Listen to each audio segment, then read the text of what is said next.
नमस्कार. आपल्या चटपटीत आजीमध्ये आपले सर्वांचे स्वागत आहे. आज मी इथे बनवणार आहे झटपट आणि चटपट नाश्ता, हेल्दी पौष्टिक सकाळचा. हे मी 4 रताळी स्वच्छ धुवून घेतली आहेत. आता गोल अशी कापून घेऊ, कट करून सगळे व्यवस्थित एकसारखे. खायला हलके आणि शरीरासाठी थंड असा नाश्ता बनतो. गॅस चालू करून गॅसवर कढई ठेवून त्याच्यामध्ये थोडेसे तूप टाकून घेऊन आता हे काप त्याच्यामध्ये टाकून घेऊ. चांगले हलवून घेऊन थोडंसं झाकण ठेवून देऊ.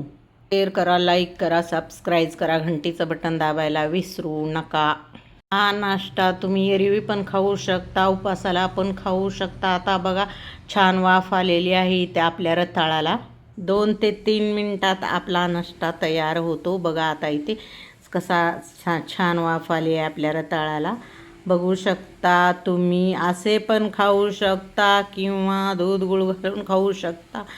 व्हिडिओ शेवटपर्यंत बघितल्याबद्दल धन्यवाद. शेअर करा, लाईक करा, सबस्क्राईब करा, घंटीचं बटन दाबायला